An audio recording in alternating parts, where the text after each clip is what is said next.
Bonjour, bonjour, Babi Mikolo, donc deux fois, tu sais. De mon absence aux hommes, Tania. Tania? Ouais, Tania, donc, Anna Makambu Mikolo, donc, Somoni, Trésor Lumière Andimi, pour ça, Anna Moutou. Émission, c'est quelque chose que je ne donne pas à n'importe qui. Bon, comme Tania, bon, tout le monde a payé Fossé et Ali, tout le monde a fait Beauté Ali, et puis, Azamna propre quoi, Azam très propre, maman bé tu as trop pour Natania. C'est pour cela qu'on a accordé quelques minutes de partager ensemble quoi, la tranche na. Bandeko balandi bazolanda biso papa ya Trésor Lumière bandeko na biso bazali partout dans le monde entier, na Paris, Bruxelles, partout États-Unis d'Amérique, Finlande, Suisse bazolanda biso question na ngali bosso ezali papa Trésor boni basango ya maison mère. Non, bah, c'est ma maison mère Kitoko. Maison mère toujours la top, quoi, toujours en actualité. Après ma camion saute au Koutana Inango, Badeuil, Banini. La page est tournée. Là, le roi de la forêt a préparé formidable. Où il y a Obimisa Jamaïque.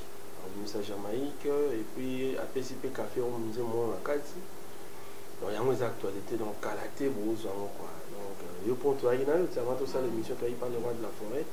Donc, pour finir, on va préparer un peu que à part ça, la répétition, mais qui donc maison mère na top quoi, tout bien. Ok, les Trésor Lumière, au lobby qui est Makambuto, ils ont top. Mais au temps qui est na page officielle ou Azaki de Konabiso ADT Yaki, ou aussi du Kotika Biso, quand na page officielle nae, parce que nous pensons par-ci par-là que page officielle nae, ils ont Kokangama. Bande ko balanzi bazawa, tu dis que yum tu peux ça basango ya maison mère, basanga maison mère, mi sou boyo comme tu yoka kamingi pa ya zamba zamba yé Trésor Lumière, ya ko bande ko balanzi bana pour ça ba yeba. Est-ce que pourquoi pas Joana ils ont Kokangama? Bon. Page Yayanki, je pense que j'avais aussi expliqué ça dans la précédente émission. Vous avez page Yayanki, certes, mais vous avez page où vous allez vous servir mouvement. Vous allez vous servir d'information orchestre, pourquoi il va dire qu'ils ont des campagnes à bon, soudainement, comme les codes de Yankee, avant Atikabiso, Atindela Yampé en orchestre, mais peut-être que c'est proche aussi à Poto, peut-être famille Naé, Bazaouzana, Baïbaï Code. Après un temps, tout le monde a dit que le code va changer, surtout le code a sauté. Donc, surtout le code a sauté, surtout le code a sauté, va changer le code. Bon, peut-être les approches au Bahina Yanki la dernière minute, il va y code, peut-être que va changer, mais rien de grave. Wenge sali déjà page dans mon sous et ça une page dans mon sous. Je pense que je vais vous donner toutes les précisions. Tout ça, les pages officielles, il y a Wenge. Où est la page privée Yayi. Et puis Wenge, ça les pages officielles. Oyo, ba live, Oyo, ba information, Makambutu. Nous avons la page Yayanki pour y avoir ce Wenge officiel. Donc désormais, page autre c'est la Yayanki. On a bateau ba la biso, ba y page Joana le biso Wenge to c'est la soute. Parce que ça na bateau yo. La Tikaraki, peut-être la prochaine Yankee à Souka va changer code. Donc la page officielle qui Ozaï à Yankee Pouyi, ou Wenge Zansai là, Wenge Zansai là, on sauté. Donc les lots Wenge Sali page officielle, mon sous-sous. Voilà quoi. Alors, quand là qui Yaki Pouyi, à tout cas, peut-être sur là, Yaki est maintenant qui fasse page Joana Isaac au Kanama. Quand là qui Yaki Pouyi, à ça qui est bien la Katia maison mère. Pourquoi Yaki sait qu'ils acquis habit de confiance ou bien comment? Parce que mot de passe ou bien que page officielle code douana et président ouais ça va pas causer nango parce que zaki page ou zaki ya maison mère mais malgré zaki ya kitende ko sala lango pourquoi penza eko ko kangama boza na sango moko te ko yeba mutu wa ko sala eloko wana bon ndongo le bit la mot de passe à téléphone na yo na monyo na ndeko nanga mususa mwasi awa akope oyeba soit za confidente na yo soit za mina o ko PCP mot de passe na yo ko PCP code na yo. C'est-à-dire que nous, on connaissait ces codes-là. Juste même après l'UA et ADT en game, on continuait à publier des choses dans la page Joana officielle et ADT. Parce qu'après ça, il peut ce code. Mais cela n'empêche pas que Batumusu va proche na e, il peut oser un code Joana. Il y a un poto orchestre peut-être par orchestre, ils appellent un confident peut-être il y a code Joana et les lots peut-être va décoder. Donc ça veut dire que ce que vous avez page wana peut-être l'actualité ça te mais ils a bisoté ils a wingete et ça l'a mis peut-être dans niveau ya environnement moko immédiat ya yankim pour ya poto bangonde ba changer mot de passe voilà pour que les choses en accepter mais cela n'empêche que wingepe voilà donc ils a peut-être mal moko nécessaire pour que wingepe officiellement ce que tout ça la page na biso moko oyo ba information bon on bon page wana peza ya adete yankim pour ya zapete peut-être que bandeko va bloquer peut-être bah IDPK pour que tout ça là tout continue. Il n'y a pas de problème mais jusque là en tout cas le climat est très bon, il n'y a pas de problème sauf que curieusement on avait vu que cette page là est bloquée que tous autres qui accéder à code d'autres qui n'ont aussi souhaité c'est pour cela les lots Wingé peut cette page officielle il y a Wingé bah direct vous aurez là pour preuve les lots nous allons profiter d'un micro pour nous souhaiter joyeux anniversaire à maman Sylvie Mampata. C'est son jour, je pense que bon, tu as appelé directement ça ma femme le roi de la forêt. Pour un anniversaire, il y a Mampata, voilà, il n'y a pas de problème. Merci. Ok, bandeko balan joyeux anniversaire, maman j'ai des images pas de chicozaï, mais pécho bambote, malheureusement, de éviter, mais à suivre. Papa, trésor lumière, dans la question, mon collègue na yoki. Na yoki parce qu'il y a na zamba dernière fois na yebi ki boza na voyage moko bozo ke do beta zénith est-ce que bozo banga te ko komana ko beta zénith bozo banga ezo bangi sabino te ba combattre baza wana boyebi do bino ndiro bozo ko na yebi te yebi sala bande ko wana ba combattre baza na bozo banga no ba combattre te ko beta zénith mama Tania ba combattre ba bande ko baza bande ko ba combattants sont des compatriotes congolais ba bande ko na biso ba congolais ba vivara na poto, ce ne sont pas nos ennemis. Mais toi qui es zonga, est-ce que bah on va ne pas combattre, bah on a pas sa musique, bah on a pas sa divertissement, bah ça bah humain, ce sont les êtres humains comme moi et toi. Nous avons à peine besoin d'un mot de se divertir, tu as à peine besoin d'un mot de yo capé musique en auto se mais ça va durer jusqu'où? N'importe tout le monde n'est pas combattant. Si nos frères combattants empêchent la musique et bétama. Mais alors, ceux qui ne sont pas combattants. Parce que quand le WERA s'est produit autrefois, dans la Zénith, dans la Bercy, dans la Stade de France, ce n'était seulement pas les combattants de la musique. Ils ont rappelé les Congolais. Ils ont les Camerounais, ils ont les Burundais, ils ont les Rwandais, ils ont les communautés belé, les Ivoiriens. Alors, nos frères combattants empêchent à tous ces gens-là de ne pas assister à la musique congolaise.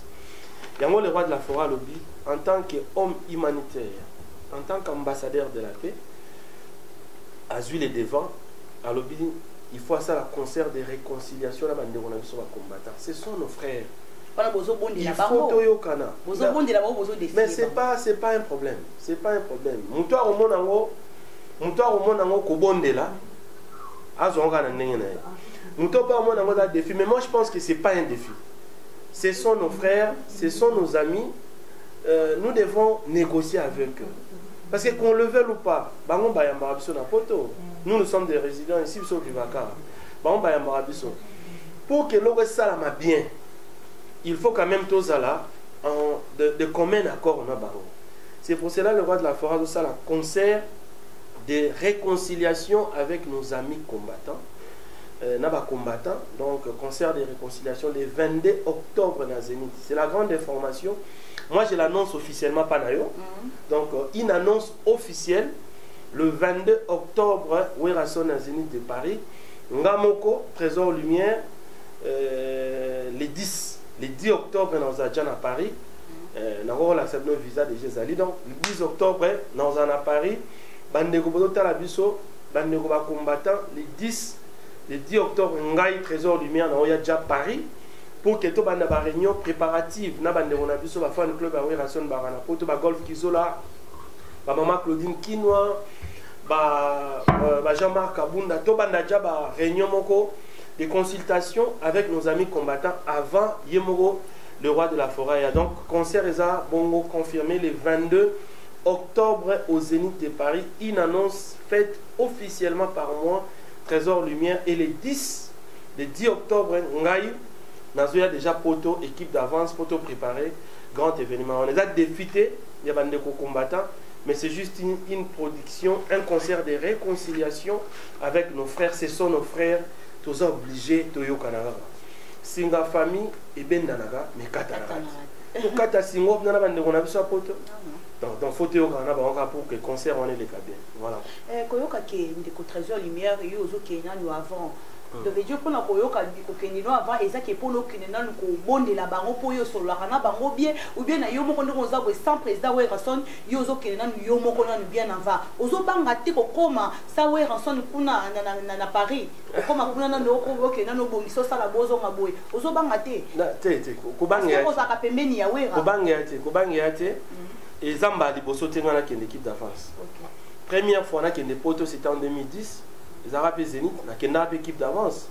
Deuxième poteau, on a dit concert mon Fatou Betana Papa Wemba, na Élysée Montmartre. On a un mois avant.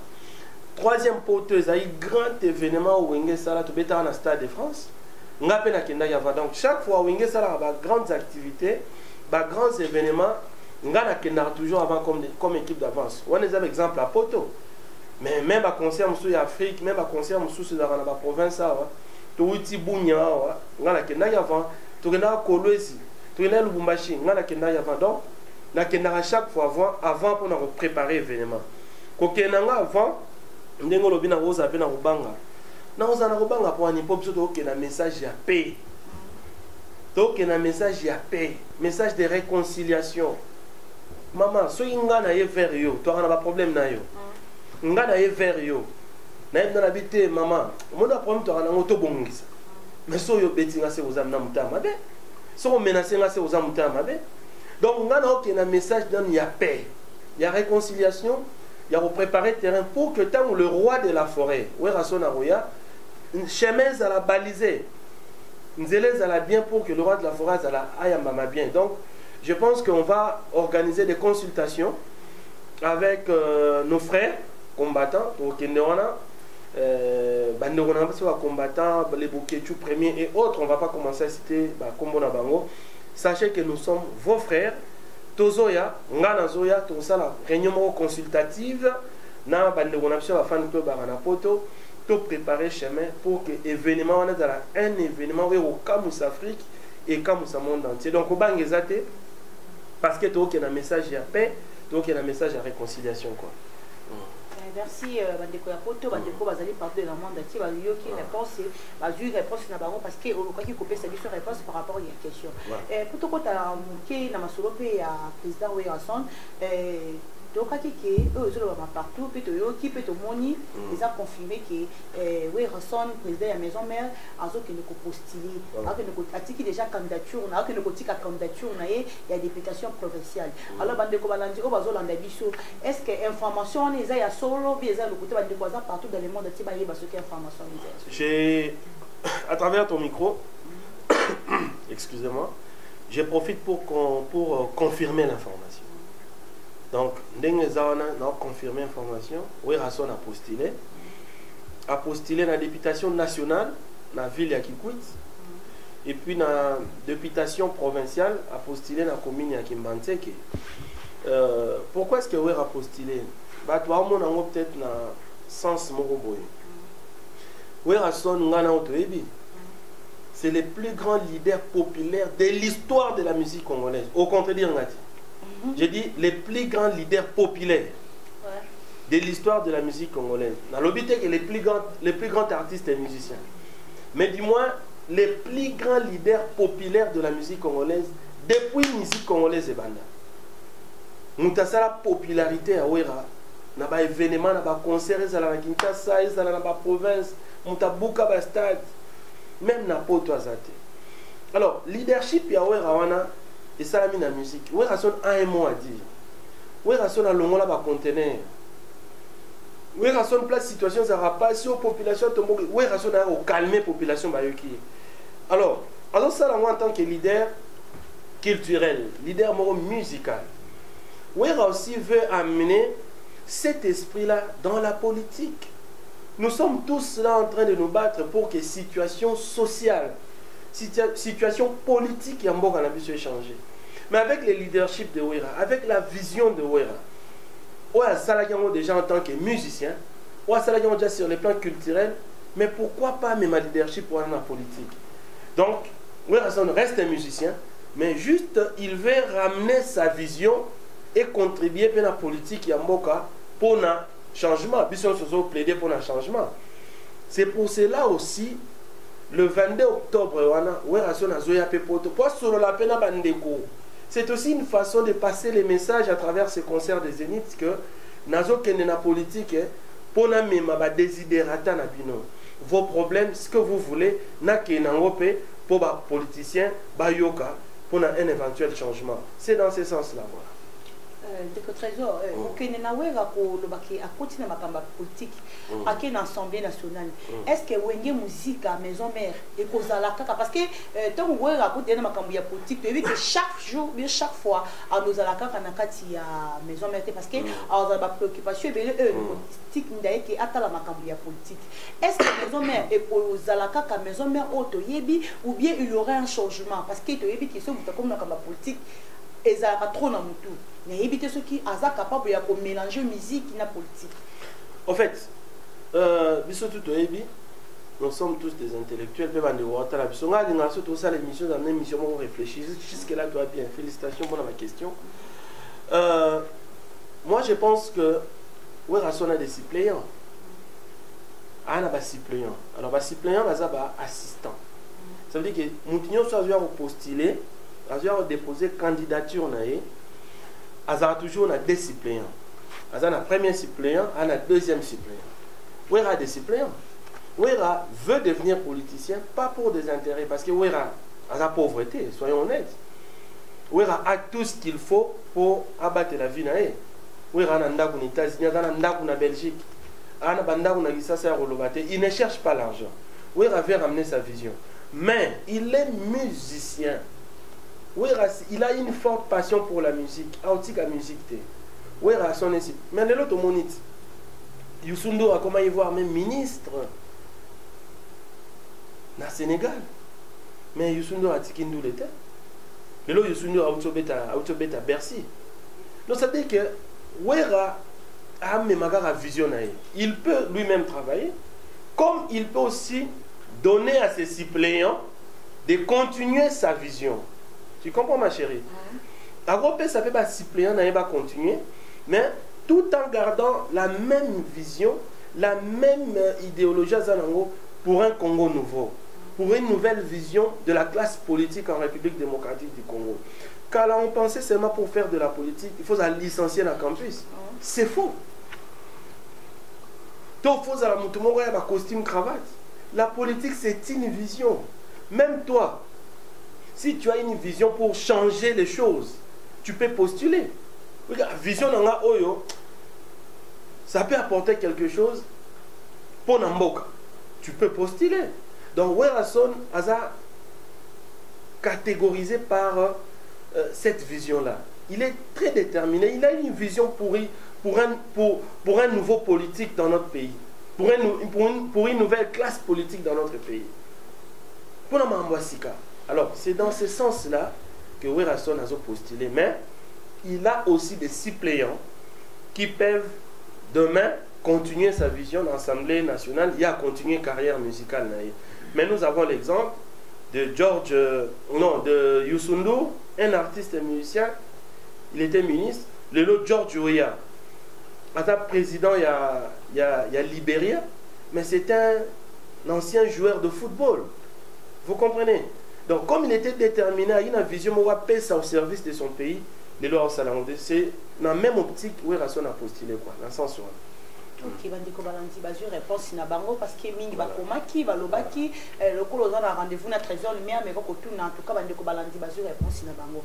Trésor Lumière to continuer émission na biso mais motuna mususu ezali ke na kati ya album bino ya sika ekobima quand et puis ekoza album ya combien de chansons pour te yebi ke album wana eza ba musicien ekoza album ya combien de chansons puis ekobima quand bandeko balandi bayoka.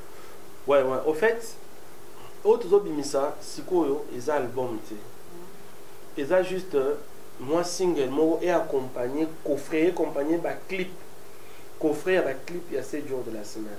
7 jours de la semaine, c'est un très grand album. Bah, tu vas continuer pour consommer.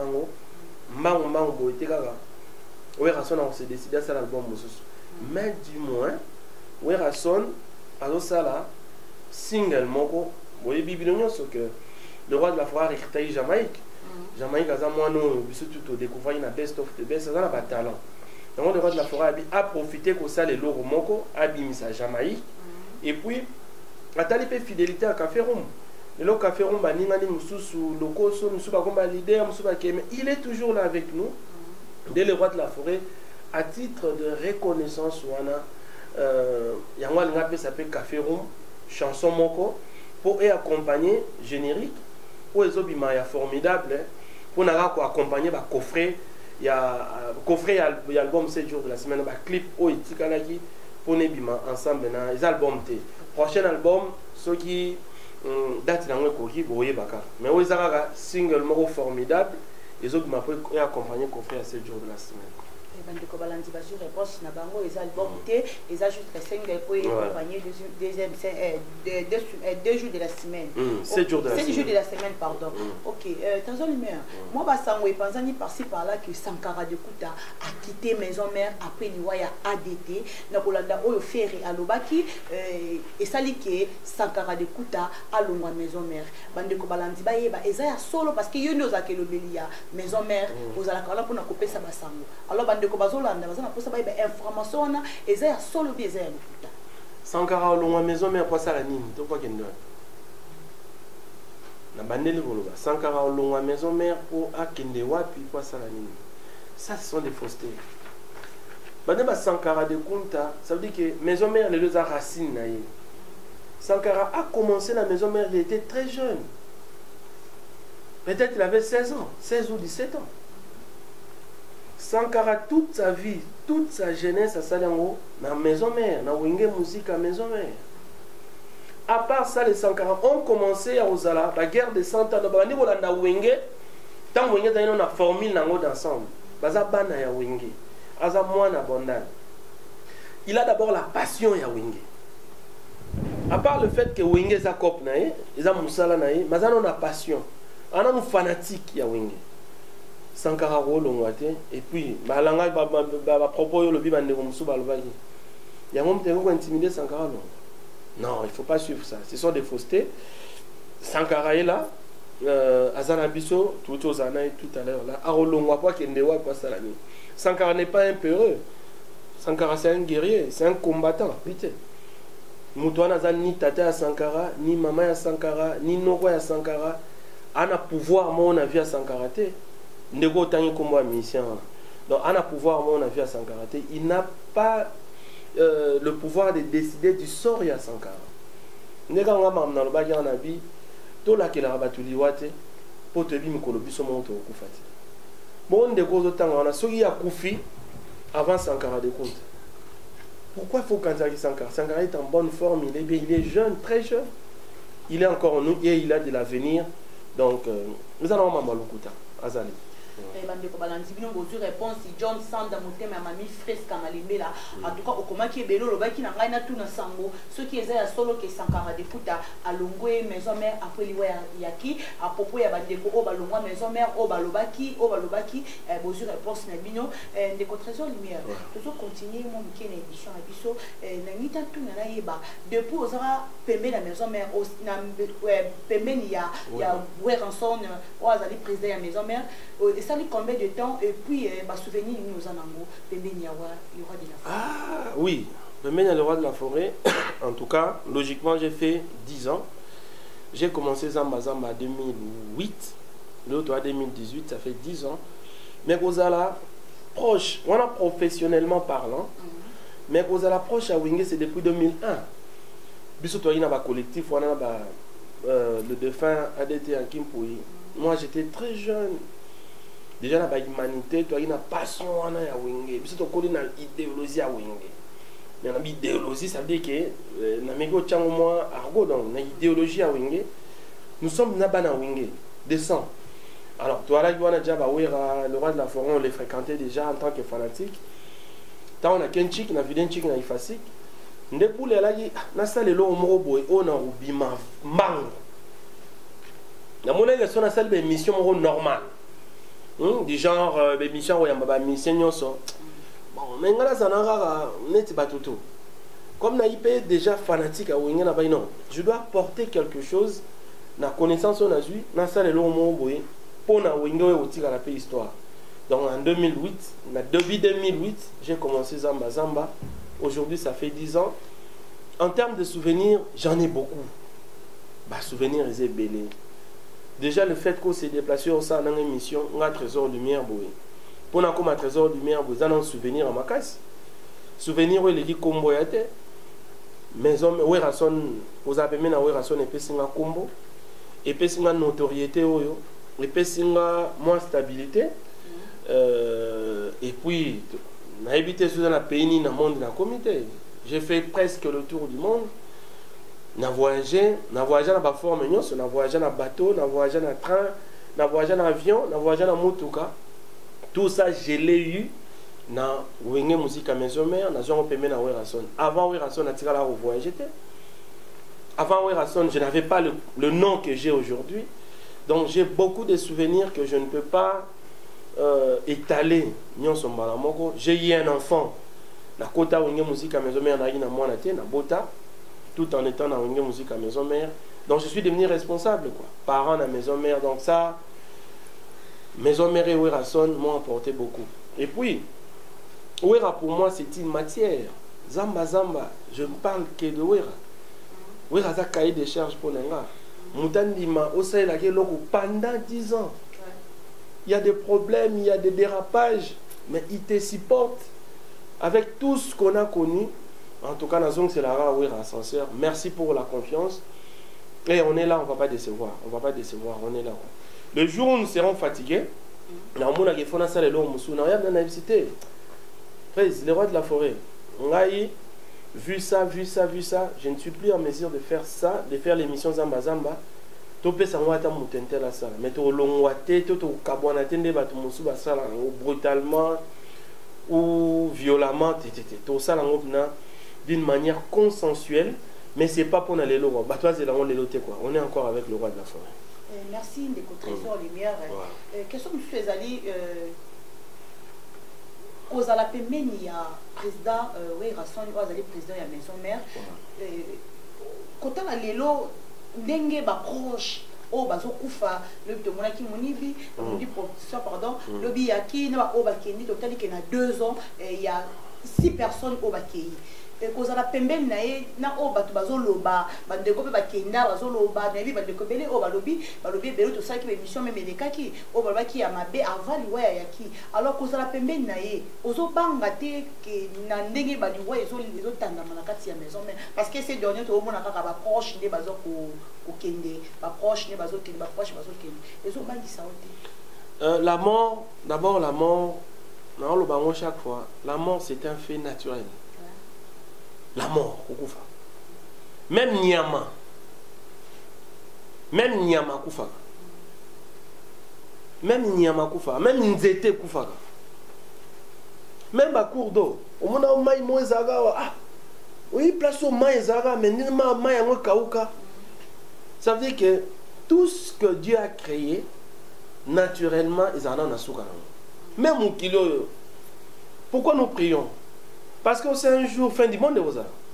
Sauf fin du monde de aucun paradis, aucun l'ifelo. Chaque chose a un début et une fin. Fin ya mouteza liwanaye.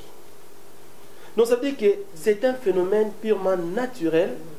Oyo secret nango ezara na maboko nzambe. To octroyaka ba mort ya bato na maboko ya bato te. C'est trop méchant et c'est non intellectuel, c'est non réfléchi. Comment est-ce que vous allez monter? C'est trop bas. Moi, je pense que ce genre d'analyse, ils ont une analyse terre à terre. Un homme qui a étudié, un homme qui maîtrise la science, ne peut pas faire ce genre de débat.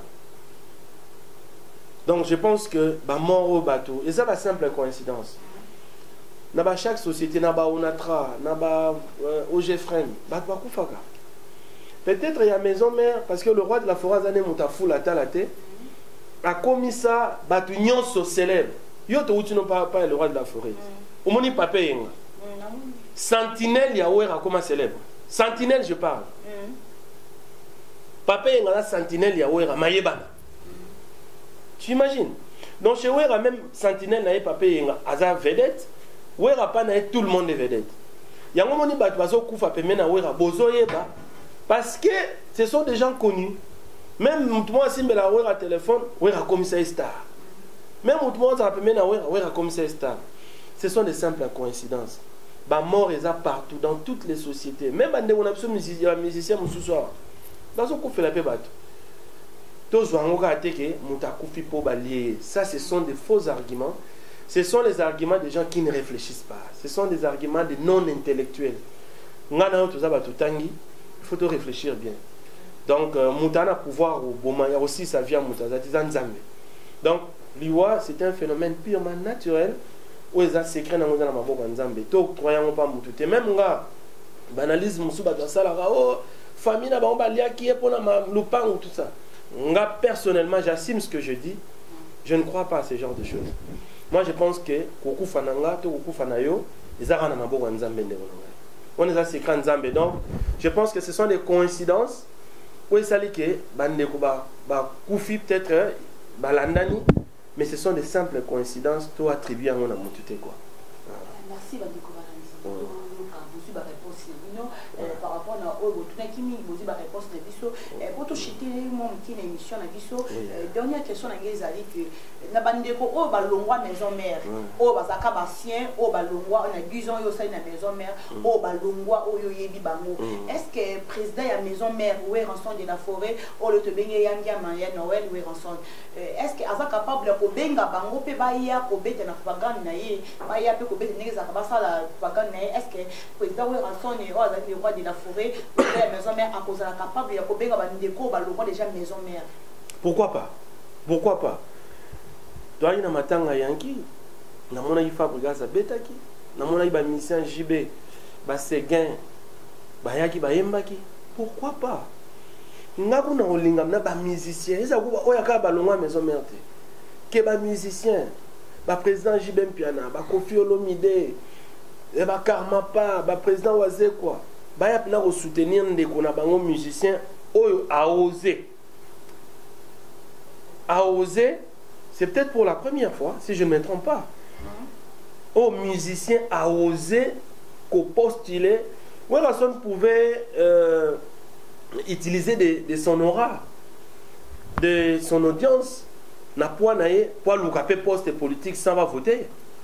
Où la personne a un certain poids dans le pays. Tout le monde a autrefois le fait Taboulay, comme ça vice-gouverneur de la ville à Kinshasa, il n'était pas élu. Mais ouais, son Andimi va voter. Andimi dans la campagne, ne battu sur la salaka. Aligné comme député parce que le peuple n'a aligné dans la volonté à peuple. Alors, Moutandengouana, tous les musiciens congolais doivent s'arranger derrière Ouera, Bacha et Poa. Donc c'est un appel aussi. Nous avons des musiciens, nous avons un caméraman, nous avons des musiciens. Donc, nous allons soutenir des candidats pour la première fois, un musicien, Ouera Sonoa Rosala. Candidat député Nakikwit national, candidat provincial Nakimbanseke. Et ça, moment où les musiciens faut pas sangana pour battre le roi de la forêt Poa. Yangope. Concert de réconciliation et ça la Zénith de Paris le 22 octobre. Oyonga, Trésor Lumière le 10 octobre dans un apoto. Toba n'a déjà préparé pour que Bissonio so, Totsimba Wira Toba ya Bisso, idée en goyo, Kenden en goyo, on a besoin d'un changement. Voilà, je pense que, et vous allez très bien. Ils ont à prendre. Merci, Trésor Lumière. En tout cas, réponse scénario, a bien réussi. N'a pas tout, vous avez collé à Bisso, la frère Rock Média, où ils allaient monter le mobile. On a cochité l'émission na biso papa Trésor Lumière na sepeli mingi ya mbingai epai na yo na sepeli en tout cas vraiment esengozala ki makasi moi liloba ya stuka ba o bazolanda yo na ba o ba yebi yo message ni ko pesa bango pe ba mboto liloba suka eza que on tolingi biso mo ba jeune to là qui ça moins changement on a tout prôner un changement donc il est vers la élection alors changement il y a un il faut de la volonté tout le monde est sud-africain dans le moment il y a apartheid ba minele ba zanyo ko la bango et motivation yaki et pas ya bango mon sud-africain ba zulu ba bi non on ne veut pas de cette façon ba minele ba traiter biso tout élément il y a eu des sud-africains ba kufa on a mboka na bango comme ba komi lelo na lingi congolais sur place à Fandi à la congolais diaspora aux ala ndeko combattants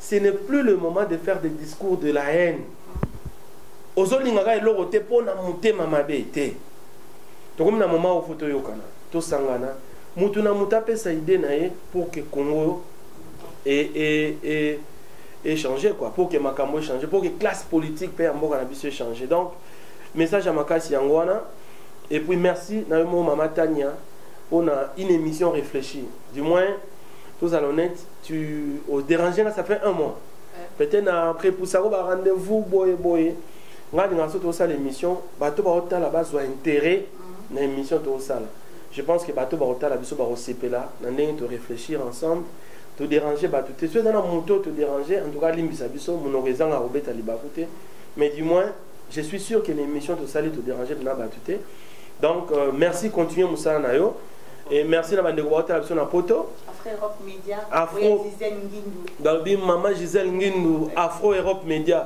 anniversaire notre les cas alors ka baba champagne aïe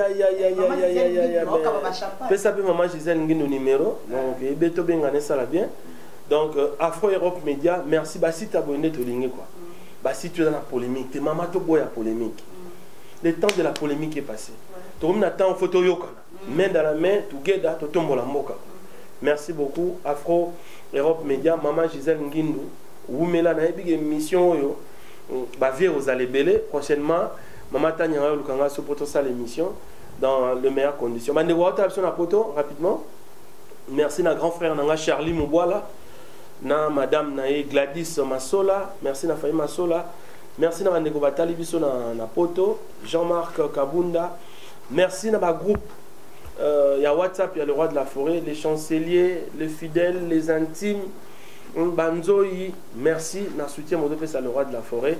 Tozala toujours reconnaissant. Merci na l'honorable Paul Bindu Moussambali, le PDG de Pacific Palace, honorable Paul Bindu Moussambali, merci.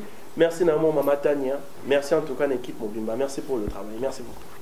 bandeko balandi tokomi na suka émission na biso bino bolandi mingi ya kolobeza te na pesi mbote na ye moko la diva de la presse internationale Mama Gisèle Ngindu na sima tozalaki na cameraman na ngai o asimbi ngalelo o asimbaka ngai o asalaka ngana zala o asalaki Mama Tania ntango oloba ata zoseka yango moko ekota Fabrice Mutombo ngamoko na beka kele mana coin bobala zanga mbanda na pesi mbote na John Sanda le cœur de mamie Fresca Malembea na pesi mbote na ye moko Monica mwasi yambi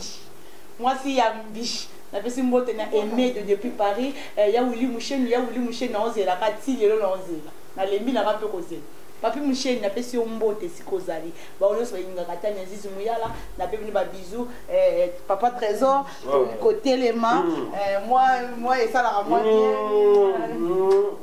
ba komanga ko pesa ni bisou boete bye aza tantine mo bien OK na mbie pa OK bye ciao ciao.